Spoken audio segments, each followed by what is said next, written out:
सास बहू की ये कहानी पढ़कर आपकी आंखें सजल हो उठेंगी। कुछ रिश्ते बहुत मीठे होते हैं, बस बातें कड़वी होती हैं। बहू कहाँ मर गई? अंदर से आवाज, जिंदा हूँ माँ जी। तो फिर मेरी चाय क्यों अभी तक नहीं आई? कब से पूजा करके बैठी हूँ, ला रही हूँ माँ जी। बहू चाय के साथ भजिया भी ले आई। सास ने कहा, तेल का खिलाकर क्या मरोगी? बहू ने कहा, ठीक है माँ जी, ले जाती हूँ। सास ने कहा, रहने दे, अब बना दिया है तो खा लेती हूँ। सास ने भजिया उठाए और कहा, कितनी गंदी भजिया बनाई है तुमने। बहू, माँ जी मुझे कपड़े धोने हैं, मैं जाती हूँ। बहू दरवाजे के पास छिपकर खड़ी हो गई। सास भजिया पर टूट पड़ी और पूरी भजिया खत्म कर दी। बहू मुस्कुराई और काम पर लग गई। दोपहर के खाने का वक्त हुआ। सास ने फिर आवाज लगाई, कुछ खाने को मिलेगा? बहू ने आवाज नहीं दी। सास फिर चिल्लाई, भूखे मारोगी क्या? बहू आई सामने, खिचड़ी रख दी। सास गुस्से से, ये क्या है? मुझे इसे नहीं खाना, इसे ले जाओ। बहू ने कहा, आपको डॉक्टर ने दिन में खिचड़ी खाने को कहा है, खाना तो पड़ेगा ही। सास मुंह बनाते हुए, हाँ तू मेरी माँ बन जा। बहू फिर मुस्कुराए और चली गई। आज इनके घर पूजा थी। बहू सुबह 4 बजे से उठ गई। पहले स्नान किया, फिर फूल लाए, माला बनाए, रसोई साफ की, पकवान और भोज बनाया। सुबह के 10 बज गए। अब सास भी उठ चुकी थी। बहू अब पंडित जी के साथ भगवान के वस्त्र तैयार कर रही थी। आज ऑफिस की छुट्टी भी थी और उनके पति भी घर पर थे। पूजा शुरू हुई। सास चिल्लाती, बहू ये नहीं है, वो नहीं है। बहू दौड़ी दौड़ी आती और सब करती। अब दोपहर के 3 बज गए थे। आरती की तैयारी चल रही थी। पंडित जी ने सबको आरती के लिए बुलाया और सबके हाथों में थाली दी। जैसे ही बहू ने थाली पकड़ी, थाली हाथों से गिर पड़ी। शायद भोज बनाते हुए बहू के हाथों में तेल लगा था, जिसे वो पोंछना भूल गई थी। सारे लोग तरह तरह की बातें करने लगे। कैसी बहू है, कुछ नहीं आता, एक काम भी ठीक से नहीं कर सकती, ना जाने कैसी बहू उठा लाए। एक आरती की थाली भी संभाल नहीं सकी और उसके पति भी गुस्सा हो गए, पर सास चुप रही, कुछ नहीं कहा, बस यही बोल के छोड़ दिया, सीख रही है, सब सीख जाएगी धीरे धीरे। अब सबको खाना परोसा जाने लगा। बहू दौड़ दौड़ के खाना देती, फिर पानी लाती। करीब 70-80 लोग हो गए थे। इधर 2 नौकर और बहू अकेली, फिर भी वहाँ सारा काम बहुत ही अच्छे तरीके से करती। अब उसकी सास और कुछ आस पड़ोस के लोग खाने पर बैठे। बहू ने खाना परोसना शुरू किया, सबको खाना दे दिया गया। जैसे ही पहला निवाला सास ने खाया, तुमने नमक ठीक नहीं डाला क्या?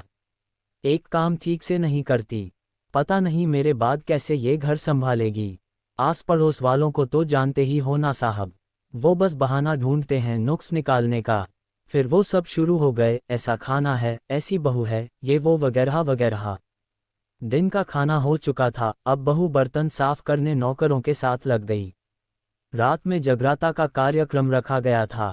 बहू ने भी 1-2 गीत गाने के लिए स्टेज पर चढ़ी। सास जोर से चिल्लाई, मेरी नाक मत कटा देना, गाना नहीं आता तो मत गा, वापस आ जा। बहू मुस्कुराए और गाने लगी। सबने उसके गाने की तारीफ की, पर सास मुंह फुलाते हुए बोली, इससे अच्छा तो मैं गाती थी जवानी में, तुझे तो कुछ भी नहीं आता। बहू मुस्कुराए और चली गई। अब रात का खाना खिलाया जा रहा था। उसके पति के ऑफिस के दोस्त साइड में ही ड्रिंक करने लगे। उसका पति चिल्लाता, थोड़ा बर्फ लाओ, तो सास चिल्लाती, यहाँ दाल नहीं है, फिर चिल्लाता, कोल्ड ड्रिंक नहीं है, पापड़ ले आओ। इधर उधर आखिरी में उसके पति की शराब गिर पड़ी उसके एक दोस्त पर और बोलत टूट गई। पति गुस्से में 2 झापड़ अपनी पत्नी को लगाते हुए कहता है, जाहिल कहीं की, देखकर नहीं कर सकती, तुझे इतना भी काम नहीं आता।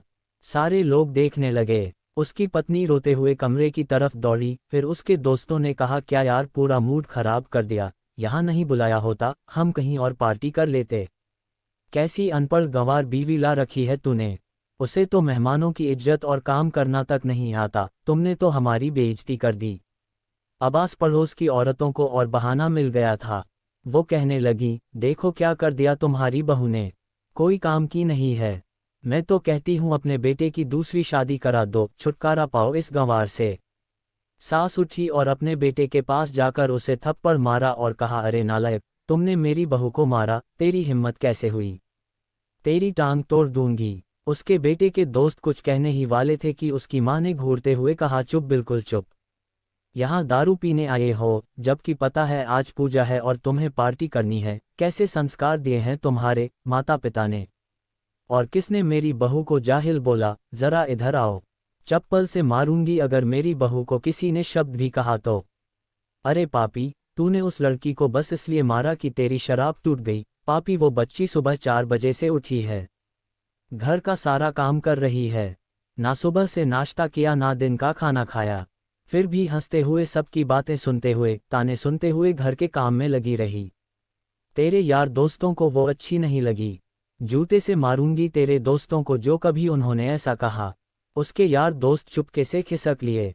अब सास बहू के कमरे में गई और बहू का हाथ पकड़कर बाहर लाए। सबके सामने कहने लगी, किसने कहा था अपनी बहू को घर से निकाल के दूसरी बहू ले आना, जरा सामने आओ। कोई सामने नहीं आया। फिर सास ने कहा, तुम जानते भी क्या हो इस लड़की के बारे में। ये मेरी माँ भी है, बेटी भी। माँ इसलिए मुझे गलत काम करने पर डांटती हैं और बेटी इसलिए कभी कभी मेरी दिल की भावनाएं समझ जाती हैं। मेरी दिन रात सेवा करती है, मेरे 1000 ताने सुनती है पर एक शब्द भी गलत नहीं कहती, ना सामने ना पीठ पीछे। और तुम कहते हो दूसरी बहू ले आऊं। याद है ना छुटकी की दादी अपनी बहू की करतूत। सास ने गुस्से से पड़ोस की महिला को कहा, अभी पिछले हफ्ते ही तुम्हें मियाँ बीवी भूखे छोड़ घूमने चले गए थे।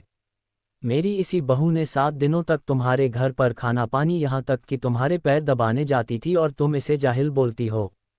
जाहिल तो तुम सब हो जो कोयले और हीरे में फ़र्क नहीं जानते। अगर आइंदा मेरी बहू के बारे में किसी ने एक लफ्ज़ भी बोला तो मुझसे बुरा कोई नहीं होगा, क्योंकि ये मेरी बहू नहीं, मेरी बेटी है। बहू अंडस को सिसकियां लेते हुए फिर कमरे में चली गई। सास ने एक प्लेट उठाई और भोजन परोसा, बहू के कमरे में खुद ले गई। सास को भोजन लाते देखा तो बहू ने कहा, अरे माँ जी आप क्या कर रही हो, मैं खुद ले लेती।